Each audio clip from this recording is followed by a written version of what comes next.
Sebenarnya ya banyak sekali lah kontroversinya. Kalau kita melihat rekam jejaknya, memang beliau punya investasi kontroversi lah. Ya, ada investasi kontroversi sehingga beliau pada akhirnya dicopot, dan yang mengemuka isu dicopotnya itu karena beliau menginstruksikan kepada seluruh matra untuk melakukan nonton bareng G30 SPKI. Tonton. Jika kita membenci PKI, alangkah baiknya kita membaca Berarti film buku. itu kurang mendidik. Ya, kita harusnya membaca buku lah. Membaca Ya, buku dari sumber-sumber yang komprehensif dibandingkan kita harus menonton film garapan sutradara yang jelas-jelas sutradara tersebut diberikan pesanan politis. ngomong gini bahaya nggak sih kira-kira? Kalau dulu mungkin ya udah Kita nggak hilang. ada. Kita hilang. Sekarang ini kalau kita melakukan hal ini dulu, Udah hilang. sesudah ini pertemuan terakhir kita. Udah, manusia plural nggak bakalan hadir lagi, saudara. Jangan terbodohi oleh satu orang, dua orang yang tampil sebagai pahlawan. Itu mau ada gerakan nonton bareng G30 SPKI di tanggal 30 September. Nah, saya bukan ingin nonton bareng, membedah film itu. Betul, itu lebih baik. Membedah film itu. Oke? Siap. Nanti saya di tanggal 30 September akan membedah film itu dengan narasumber yang tentunya insya Allah teruji di bidang kesejarahannya. Bukan orang yang tidak tahu sejarah ngomongin tentang G30 SPKI itu caprak pasti.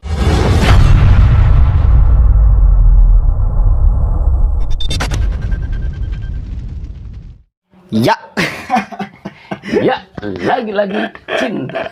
Masih bersama saya, Monel, dalam literasi. Assalamualaikum warahmatullahi wabarakatuh. Hamdan syukranillah, amma ba'd. Salam sejahtera untuk kita semua. Semoga kita tetap berada di jalur yang diinginkan oleh Allah dan diridhoi oleh Allah Subhanahu wa taala.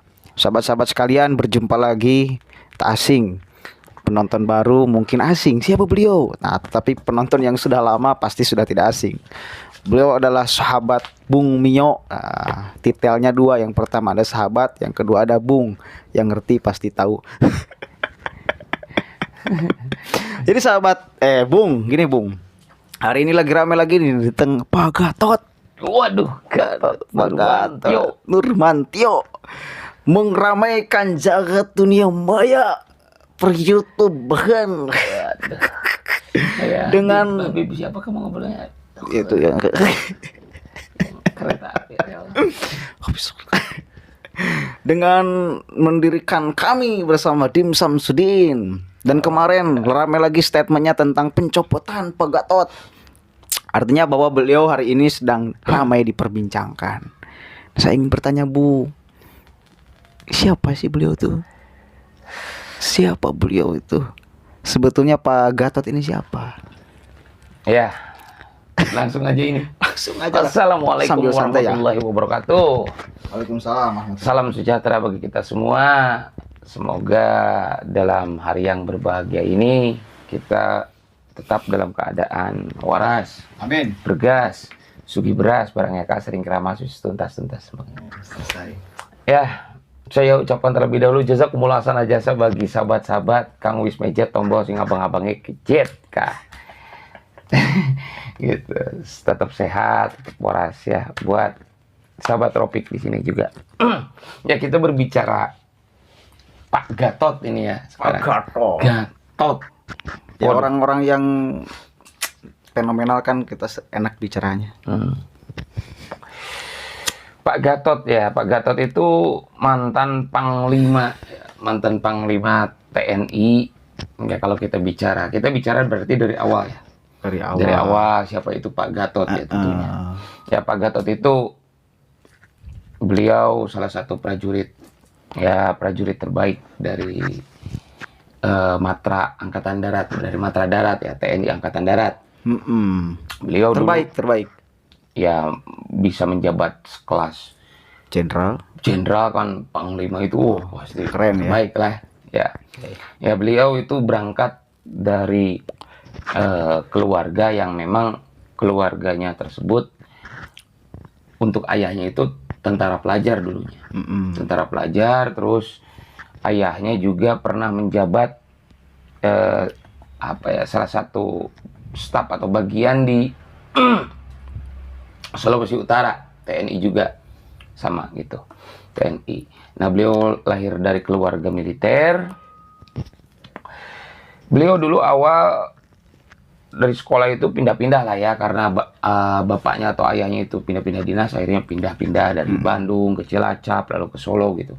Nah, beliau sebenarnya punya cita-cita menjadi seorang arsitek di UGM Pak Gatot waktu itu. Tapi jadinya malah ke karena ayahnya. Ya, TNI Angkatan Darat gitu. Nah, Pak Gatot dulu, ya kalau kita bicara rekam jejak prestasi terbaiknya jabatannya ya, itu Pak Gatot itu pernah menjabat sebagai gubernur Akmil, ya Akmil. Terus pernah juga menjadi Pangdam Brawijaya Jawa Timur. Terus juga pernah menjadi naik lagi menjadi seorang Kasad, kepala staf. Pokoknya keren lah Angkatan intinya. Darat, dan Keren terakhir lah. menjadi Jenderal Panglima. Ya, itu kalau kita bicara Rekam jejak. rekam jejaknya Pak Gatot itu. Terus hari ini kenapa jadi ramai? Sebenarnya kontroversinya itu lumayan cukup banyak ya kalau kita lihat ya. Kita membahas Pak Gatot dari seorang Pak Gatot secara personal hari ini sebagai sipil. Ya, Pak Gatot itu purnawirawan. Nah, Purnawirawan itu alumni. Ya, yang sudah purna bakti, yang sudah purnawirawan lah, yang sudah selesai masa tugasnya. Ya, masa baktinya gitu di TNI. Nah, beliau kemudian tiba-tiba hadir dalam pusara politik hari ini, terutama mulai ramai lagi ketika beliau masuk ke dalam kami. Nah, itu sebenarnya Pak Gatot itu tiada hentinya itu membuat kontroversi. Sejak beliau masih menjabat sebagai bagian dari Angkatan Darat. Dari mulai adanya dulu kontroversi, ada 5.000 pucuk senjata yang beredar di orang-orang politik maupun sipil. Ada juga beliau pernyataan kontroversinya agar menonton film G30S PKI yang katanya itu menjadi sebab dicopotnya beliau. Nah, beliau beralasan seperti itu. Sebenarnya ya banyak sekali lah kontroversinya. Kalau kita melihat rekam jejaknya, memang beliau punya investasi kontroversi lah. Ya, ada investasi kontroversi sehingga beliau pada akhirnya dicopot, dan yang mengemuka isu dicopotnya itu karena beliau menginstruksikan kepada seluruh matra untuk melakukan nonton bareng G30S PKI. Bahkan yang menarik itu, sebelum beliau dicopot, dinonjobkan lah ya. Nah, beliau sebenarnya dicopot itu ya. Copot atau intinya apa? Ya. Sebelumnya itu beliau sempat merotasi beberapa perwira, sampai 85 perwira itu dirotasi. Apa motifnya saya kurang tahu. Apakah kalau kita melihat motif politis, mungkin dugaan saya, analisis saya, mungkin saja beliau mencoba memplot beberapa orang-orangnya. Itu kalau analisis saya secara politis. Tapi di balik itu saya tidak tahu lah. Mungkin kerjanya sudah kurang baik gitu. Ya, kalau kita lihat normatifnya lah ya. Mungkin ada beberapa kebutuhan negara yang memang ini tidak bisa dihandle oleh beliau. Itu saja mungkin lah. Terus gini, apa urgensinya? Kenapa sampai kemudian, kalaupun katakanlah dicopot karena menyuruh, menginstruksikan untuk menonton G30 SPKI? Kalau misal benar itu alasannya, bisa nggak alasan itu kemudian dijadikan alasan pencopotan Gatot? Hari ini kan film itu kontroversi juga kebenarannya gitu loh, benar nggak? Ya betul, kita berbicara politis berarti ini. Ya mau tidak mau, karena ya mungkin harusnya politis. Lalu kemudian mengapa alasan yang mengemuka motif dicopotnya Pak Gatot itu karena instruksinya beliau untuk menonton film G30 SPKI, itu mungkin komoditi atau kebutuhan pasar. Kebutuhan pasar. Oke. Hari ini Presiden Joko Widodo kerap sekali ya harus dikaitkan dengan kedekatannya dengan Komunis Cina gitu. Ya, dengan negara-negara blok Cina kan seperti itu. Dari awal kan dulu pas pencalonan 2014 saya ingat itu ada majalah yang menyebarkan tentang bahwa Jokowi itu anak Tionghoa, anak China, komunis dan sebagainya. Itu dari awal 2014 tuh. Kalau misal pas 2014 dulu hadir nggak Pak Gatot di pusaran politik? 2014 beliau hadir. Tapi Hadir. Cuma kan ada awal-awal saya kan melihatnya ini bagus lah. Oke. Awal-awalnya, tapi kan ya karena saya lihat kinerja beliau lumayan cukup baik ketika beliau menjabat sebagai Kasad waktu itu pada pemerintahannya Pak SBY. Waktu itu baiklah, tapi kemudian tiba-tiba ada pergeseran secara politis karena melihat rekam jejak Angkatan Darat, tendensi terhadap politik itu kuat. Balik lagi kepada tadi. Maksudnya tentang kebutuhan komoditi, isu PKI ini gimana? Maksudnya? Ya, kalau tentang dalam Jokowi skema, yang diisukan selalu dikaitkan dengan politik, PKI dengan China. Kalau dalam skema politik tentunya itu hal yang lumrah. Ya, itu kata saudara. Skema politik. Karena apa? Karena ketika kita ingin menggoyang satu kekuatan, tentunya kita harus membentuk satu kekuatan baru. Yang tentunya berbenturan dong. Yang tentunya itu harus berbenturan. Dan hari ini ketika Pak Jokowi selalu diisukan tentang kedekatannya tentang Partai Komunis, tentang Cina, kedekatan dengan Cina, itu hal yang wajar ketika Pak Gatot masuk ke dalam pusara politik yang berseberangan dengan kaum komunis, katanya. Dan sekarang kedekatan Pak Gatot dengan aliran Islam lumayan kanan gitu. Jadi dekatnya jadi ke Islam gitu loh. Nah, ini sebuah keuntungan bagi beliau ketika namanya atau ratingnya ingin di blow up secara cepat, ya itu mungkin salah satu caranya seperti itu. Mayoritas Indonesia Islam. Ya. Mau bagaimana lagi? Iya. Maka dari itu Pak Gatot, kalau kita melihat perspektif politik, itu langkah yang tepat ketika beliau memang jikalau memang mau mencalonkan nanti atau mau memasang orang untuk jadi calon, bisa. Karena seperti yang saya waktu itu bahas, katakan pada video Sahabat Tropik, dulu pernah saya ngomongin tentang Pak Gatot ini. Kami itu kan nantinya ini kan bukan koalisi, ini kami ini nantinya ini menjadikan wadah. Kalau kita berbicara perspektif politis kan gitu. Ini dijadikan wadah, lalu kemudian wadah ini nantinya apakah akan muncul menjadi rekomendasi atau bisa jadi ini didukung oleh salah satu partai politik di pemilihan nanti. Gitu. Jadi wadah ini digunakan sebagai platform untuk orang-orang yang nantinya akan mencalonkan diri di Pilpres selanjutnya 2024. Ya. Aromanya sudah terasa hari ini ya. Dari jauh-jauh hari memang.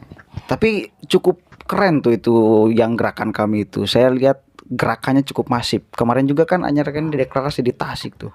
Terus kemudian di Jawa Tengah.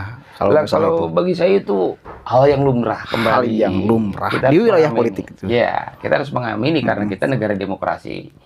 Di mana kebebasan berserikat, kebebasan berkumpul itu memang dijamin oleh konstitusi.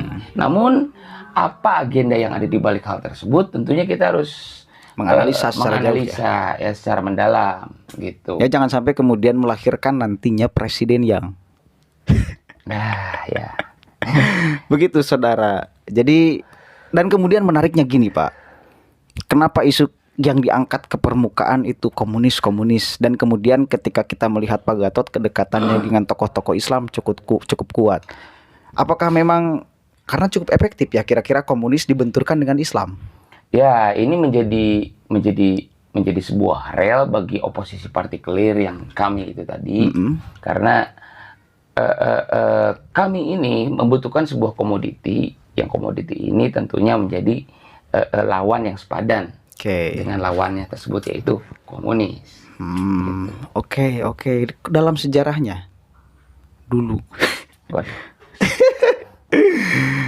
Ya enggak lah. kita bedah aja film aja lah ya. No, filmnya, terkait filmnya tentang hari ini tentang kebangkitan PKI. Ya, saya ucapkan, saya Kira-kira sampaikan mungkin PKI itu nggak akan bangkit lagi. Itu ideologi yang sudah usang. Tapi jikalau memang ya kalau kita berbicara ke pendidikan di dalam tubuh TNI, tentunya untuk menjadi seorang perwira yang mempunyai kompetensi tinggi itu diwajibkan untuk mengikuti Seskoad, terus juga ada juga lembaga ketahanan nasional semacam Lemhanas kan gitu. Nah, di situ upaya-upaya doktrinisasi terhadap perwira-perwira TNI. Nah, di situ salah satunya adalah doktrin di mana menolak ideologi selain Pancasila. Nah, namun kemudian tiba-tiba hari ini film G30 SPKI tersebut menjadi sebuah representasi daripada komunis. Kita harus lebih objektif lah. Oke, kita menolak komunis. Saya juga pun setuju, saya sangat menolak komunis. Tapi jangan kemudian ketika kita menolak komunis itu direpresentasikan dalam sebuah film dan film tersebut merupakan komoditi politis, pentingan. Kan ini jadi nggak objektif pada akhirnya, gitu. Karena film G30 SPKI yang waktu itu digarap oleh Arifin C. Nur, itu suaminya Jejang C. Nur. Nah, ini film ini sungguh beraroma politis yang cukup kental, di mana dalam film tersebut pun salah satu matra dalam tubuh TNI itu di pojokan posisinya, ya kita sebutlah matra udara lah. AU. Nah, kita katakan seperti itu gitu. Berarti di tubuh TNI pun ada yang terpojokan dengan film itu. Tentunya seperti gitu. Jadi benar-benar film itu aroma politiknya sangat kuat. Sangat kuat sekali. Makanya ketika ingin kemudian ini dijadikan representasi Komunis seperti itu, ini tidak objektif. Oke. Kurang objektif. Seperti itu. Oke, kita melawan komunis, tapi dengan upaya doktrinisasi yang efisien, yang sehat, bukan kemudian seperti itu. Kemudian membahas tentang film, tentu ini seperti apa kira-kira filmnya? Film G30 SPKI. Ya. Sesingkatnya. Saya lebih mengenal G-Stop ya, Gerakan 1 Oktober, bukan G30 SPKI. Saya lebih paham itu. Untuk filmnya, saya kira ini kembali lagi aroma politis cukup kental, dan juga ini ada tendensi ke salah satu partai politik hari ini yang warnanya hampir sama, dan ini digunakan oleh salah satu kelompok untuk melakukan serangan ke yang pemerintah yang sah hari ini. Oke, siap. Jadi film ini aku kira kurang representatif lah jika harus ditonton. Jika kita membenci PKI, alangkah baiknya kita membaca buku. Berarti film itu kurang mendidik. Ya, kita harusnya membaca buku lah. Buku dari sumber-sumber yang komprehensif dibandingkan kita harus menonton film garapan sutradara yang jelas-jelas sutradara tersebut diberikan pesanan politis di dalam film. Oke, saudara. Ngomong gini bahaya nggak sih kira-kira? Kalau dulu mungkin ya udah kita hilang. Kita hilang. Sekarang ini kalau kita melakukan hal ini dulu udah hilang. Sesudah ini pertemuan terakhir kita. Udah, manusia plural nggak bakalan hadir lagi, saudara. Kalau dulu saya membuat ini, tapi hari ini. Makanya saya kira kalau misal ada yang mengatakan bahwa pemerintah hari ini otoriter dan sebagainya, itu perlu diraba ulang, dipikirkan ulang, dirasakan ulang gitu loh. Apanya yang diskriminasi, apanya yang otoriter, apanya yang kemudian membenci Islam, membenci Habaib, itu kan selalu dibenturkan akan itunya. Ya, tidak membenci Habaib, padahal One Team Press Habib Lutfi gitu loh. Iya betul. Kemudian benci Islam, padahal ada di BPIP orang Islam semua. Tokoh-tokoh jadi nggak logis, sangat nggak logis. Begitu saudara. Ya persoalannya kalau misal tetap itu yang digaungkan, berarti ya mungkin Anda saja yang Islam, kita bukan. Jadi cukup itu ya. Artinya bahwa Pak Gatot memang luar biasa hari ini. Mudah-mudahan keinginannya tercapai. Mungkin menginginkan untuk Indonesia lebih baik, ya lebih sejahtera. Ya kita apresiasi sebagai satu langkah untuk kemudian menjadikan Indonesia lebih baldatun thayyibatun warabun ghafur. Mudah-mudahan. Apalagi Bung? Ya mungkin silahkan saya kembalikan lagi lah sama sahabat Tropik lah. Saya kira memang sekarang hari ini netizen sudah pada cerdas-cerdas, masyarakat sudah bisa menentukan sikap ya, meskipun kemudian tetap ada yang tergembosi. Saya kira tetap ada yang kemudian kurang memahami akan alur politik nih ya. Ketika ada satu isu yang dilemparkan seolah-olah benar-benar itu adalah murni ideal kepentingan kesejahteraan. Padahal ada aroma politik di dalamnya, ada kepentingan di dalamnya, sama saja sebetulnya ada kepentingan. Nah kita jangan bias, kita jangan kemudian menjadi netizen yang kurang paham akan hal itu. Jangan terbodohi oleh satu orang, dua orang yang tampil sebagai pahlawan. Selalu menjadi netizen yang selalu mengedepankan suara dibandingkan otak. Kan rata-rata seperti itu banyak. Betul. Jadi suara dulu, otaknya belakang. Ada juga otak dulu bro, baru bersuara ya. Bijak begitu lah ya. artinya bijak. Wallahul muwaffiq ila aqwamit thoriq. Nanti ada segmen berikutnya ya. Saya kira itu karena banyak di channel-channel yang katakanlah berlawanan, bukan berlawanan ya, bukan musuh lagi, katakan kontroversi beda pendapat. Itu mau ada gerakan nonton bareng G30 SPKI di tanggal 30 September. Nah, saya bukan ingin nonton bareng, membedah film itu. Betul, itu lebih baik itu. Membedah film itu. Oke? Siap. Nanti saya di tanggal 30 September akan membedah film itu dengan narasumber yang tentunya insya Allah teruji di bidang kesejarahannya. Bukan orang yang tidak tahu sejarah ngomongin tentang G30 SPKI itu. Caprak pastinya. Wallahul muwaffiq ila aqwamit thoriq. Assalamualaikum warahmatullahi wabarakatuh. Terima kasih, Bung. Waalaikumsalam.